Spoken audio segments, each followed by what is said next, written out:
मैं जानती हूं पापा की मनाही से आपको कितनी चोट पहुंची होगी।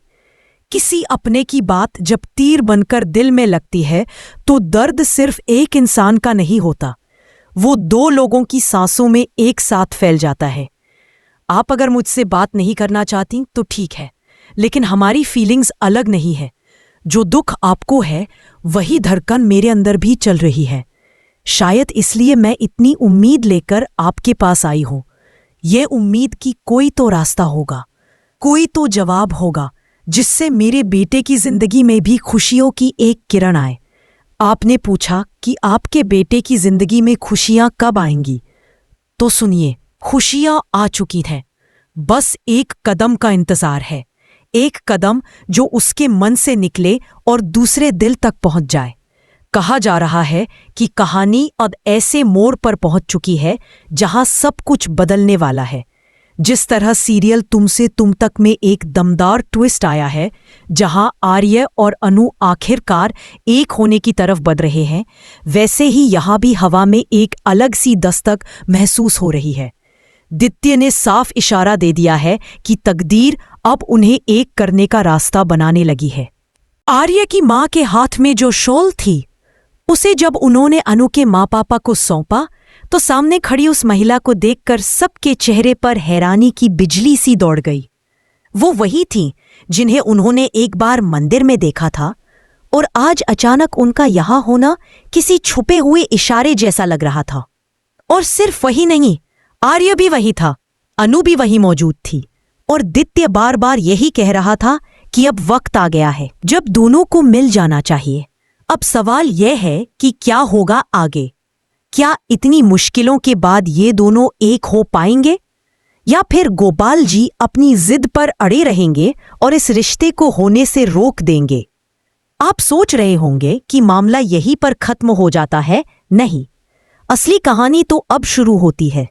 लेकिन उससे पहले अगर आपने सब्सक्राइब नहीं किया है तो अभी कर लीजिए, क्योंकि आगे जो होने वाला है वो और भी दिलचस्प होने वाला है।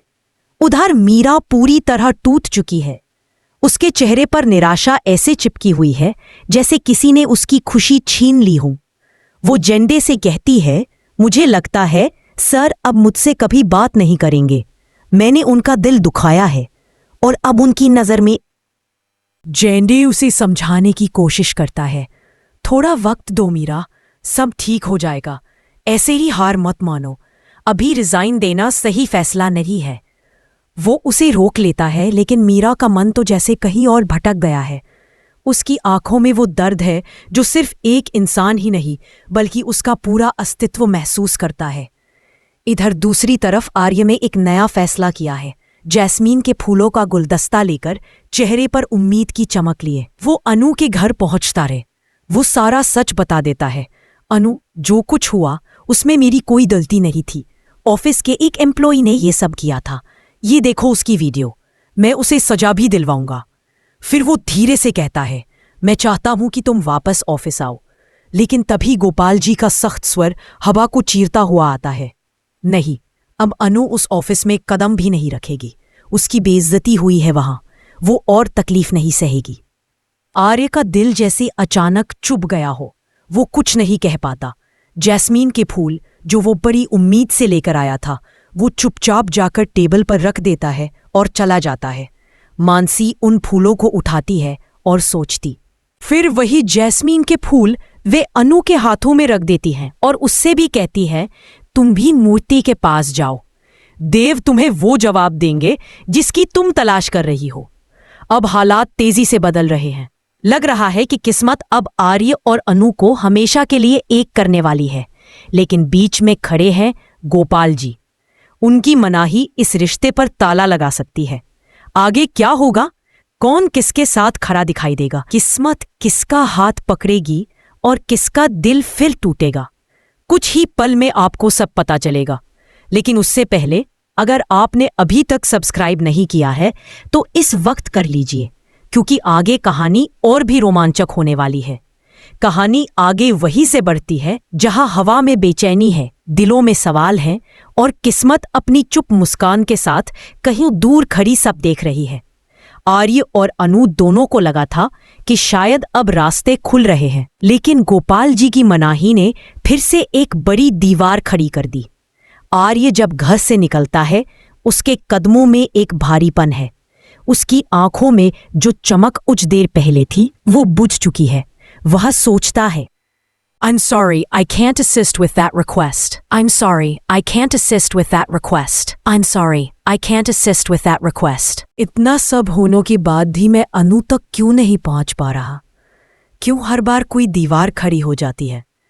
क्या सचमुच किस्मत हम दोनों को साथ नहीं देखना चाहती? लेकिन दिल की आवाज कोई कैसे रोक सकता है?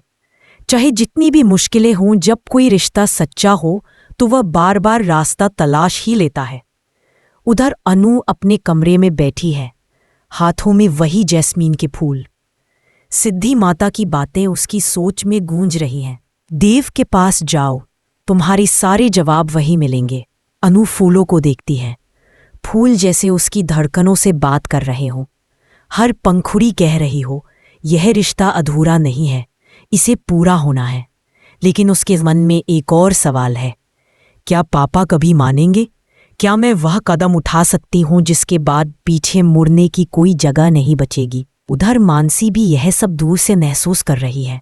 उसे समझ आ रहा है कि चीज़ें शायद उतनी सरल नहीं है जितनी ऊपर से दिखती हैं। वह माँ से पूछती है, माँ, क्या सच में इतना सब होना सिर्फ इत्तेफाक है? क्या फूल, क्या बातें, क्या मुलाकातें, क्या यह सब किसी संकेत जैसा है? माँ धीरे से मुस्कुराती है। वही जेंडे मीरा को समझाने में लगा है। मीरा की आंखें अब भी नम है। वह कहती है, जेंडे, मैंने हमेशा दिल से काम किया, सर के लिए भी, ऑफिस के लिए भी और अपने लिए भी, लेकिन किसी को कुछ दिखाई नहीं देता। अनु आई और सब कुछ बदल गया। मेरे मन में कोई बुरा भाव नहीं है उसके लिए, लेकिन जो दर्द होता है वह तो होता ही है ना। जेंडी शांत आवाज में कहता है, मीरा, कभी कभी इंसान की सबसे बड़ी परीक्षा यही होती है, अपने दिल में उठते तूफानों को कैसे संभालता है। अगर तुम सही हो तो वक्त तुम्हें सही साबित कर देगा, लेकिन अपनी जगह खुद मत छोड़ो, सोचकर फैसला करना। मीरा थोड़ी देर चुप रहती है, फिर धीरे से कहती है, ठीक है, मैं अभी रुक जाती हूं, लेकिन अगर फिर से मुझे चोट पहुंची तो मैं खुद को नहीं रोक पाऊंगी। कहानी अब तेजी से आगे बढ़ती है। रात गहरी हो चुकी है। मंदिर के पास हवा हल्की हल्की बह रही है। मोमबत्तियों की लौ कांप रही है, जैसे किसी बड़े फैसले की आहट सुनकर वे भी बेचैन हो। सिद्धि माता वहां पहले से मौजूद है। उनकी आंखें बंद है, जैसे वे किसी अदृश्य शक्ति से बात कर रही हो। सबसे पहले आर्य वहां पहुंचता है। वह चुपचाप मूर्ति के सामने खड़ा हो जाता है और बुदबुदाता है, अगर अनु मेरी मंजिल है तो मुझे रास्ता दिखाइए। अगर मैंने गलती की है तो मुझे सुधारने का मौका दीजिए। मैं कुछ भी कर लूंगा, बस एक बार। तभी अनु भी उसी रास्ते आती है। उसके कदमों की आहट पर आर्य पीछे मुड़ता है और दोनों की आंखें एक पल में मिल जाती हैं। वो नजरिया, जैसे पूरी दुनिया रुक गई हो। दोनों कुछ नहीं बोलते, सिर्फ एक दूसरे को देखते रहते हैं। सिद्धि माता धीरे से कहती है, जब दो आत्माएं एक दूसरे को खोज लेती हैं, तब उनकी ऊर्जा खुद ब खुद मिल जाती है। तुम दोनों को जो जवाब चाहिए था वह तुम्हारे सामने खड़ा है। अनु की आंखों में नमी आ जाती है। वह कहती है, लेकिन पापा, वो कभी नहीं मानेंगे। मैं उनका दिल नहीं दुखा सकती। आर्य धीरे से बोलता है, और मैं तुम्हें खो नहीं सकता। अगर तुम नहीं आओगी तो ऑफिस भी खाली लगेगा, मेरा दिन भी और मेरा दिल भी। अनु नजरें झुका लेती है। उसका दिल तेजी से धड़क रहा है। वह समझ नहीं पा रही कि किस दिशा में जाए। तभी सिद्धि माता दोनों के हाथ पकड़कर कहती है, किसी भी रिश्ते की सबसे बड़ी ताकत है सत्य और साहस। तुम दोनों सत्य जानते हो, अब साहस दिखाने की बारी है। अगर तुम कदम बढ़ाओगे तो राह खुद खुलेगी। अनु धीरे धीरे सिर उठाती है, फिर वह आर्य की तरफ देखती है। उसकी मन का डर जैसे धीरे धीरे पिघलने लगा हो। अब कहानी में नया मोड़ आता है। अगली सुबह गोपाल जी मंदिर जाते हैं। वहीं उन्हें अनु और आर्य साथ खड़े दिखाई देते हैं। उनकी भौहें सिकुड़ जाती हैं। वह तेज आवाज में कहते हैं, अनु, तुम यहां इसके साथ? अनु एक गहरी सांस लेकर आगे बढ़ती है। पहली बार उसकी आवाज में मजबूती है। हाँ पापा, मैं यहाँ हूं और इसके साथ हूं, क्योंकि मैंने समझा है कि जो मेरा दिल चाहता है वह गलत नहीं है। गोपाल जी का चेहरा सख्त हो जाता है। मतलब तुम मेरी बात नहीं मानोगी? मैं तुम्हारे लिए कितना चिंतित हूं यह भी नहीं समझोगी? अनु उनके हाथ पकड़ लेती है। मैं आपकी चिंता समझती हूं, लेकिन मेरा दिल वह भी कुछ चाहता है। एक पल के लिए वातावरण बिल्कुल शांत हो जाता है। ये वही पल है जहां रिश्ता टूट भी सकता है और बन भी सकता है। गोपाल जी की आंखों में भावनाएं तैरने लगती हैं। वो धीरे से बोलते हैं, अगर सच में ये तेरी खुशी है तो मैं तुझे रोकूंगा नहीं। आर्य की आंखों में चमक लौट आती है। अनु राहत की सांस लेती है।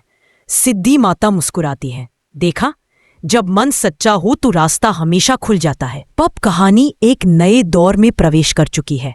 आर्य और अनु अब सिर्फ दो लोग नहीं, बल्कि दो ऐसे दिल हैं जिनके सपने आखिरकार एक जगह जाकर मिल गए हैं। ऑफिस में भी माहौल बदलने लगा है। लोगों को समझ आ रहा है कि सच क्या था और गलती कहाँ हुई थी।